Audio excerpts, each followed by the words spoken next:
కొన్ని సంవత్సరాల కిందట కన్నడ హీరోతో ఎంగేజ్మెంట్ అయింది, రక్షిత్ శెట్టి అనే అబ్బాయితో.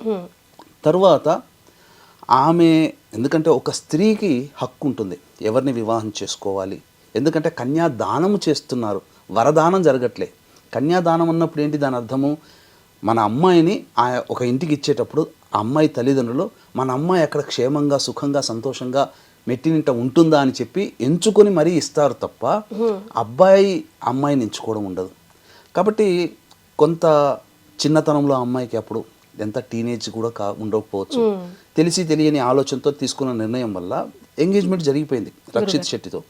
కానీ అక్కడ నా వ్యక్తిగతమైన అభిప్రాయం ప్రకారం తను ఏదైతే ఈ సినీ వినీలాకాశంలో ఎత్తుకెదగాలని అనుకున్నదో, సహాయ సహకారాలు ఉంటాయేమో అనుకున్నదేమో దొరకలేదేమో, అందుకే క్యాన్సిల్ చేసుకుంది. తదనంతరం విజృంభించింది.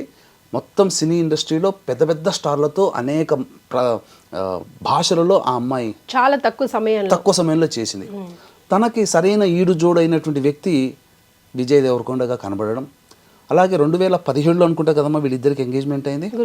ఎంగేజ్మెంట్ అయిన తర్వాత కూడా అమ్మాయి అబ్జర్వ్ చేసి నా యొక్క జీవితానికి ఎక్కడైనా స్టాప్ పడుతుందా, విజయ్ దేవరకొండతో మూవ్ అయితే బాగుంటుందా అన్నీ అబ్జర్వ్ చేసుకున్న తర్వాతనే నిశ్చయానికి వచ్చి ఇప్పుడు మ్యారేజ్ డేట్ చేసుకున్నారు. 2017కి సంబంధించి ఇది ఎప్పుడమ్మా, కాబట్టి చాలా మంచిగానే నిర్ణయం తీసుకుంది. కాకపోతే దీనికి చాలామంది పలువలు చిలువలుగా మార్చుకుంటూ మూడో వివాహం చేసుకుంటున్నారా, మూడో వివాహం ఎప్పుడు, ఇట్లా ట్రోల్స్ చేస్తున్నారు. కానీ వాళ్ళిద్దరూ కూడాను వాళ్ళ యొక్క సాంప్రదాయానికి పెద్దపీట వేశారు.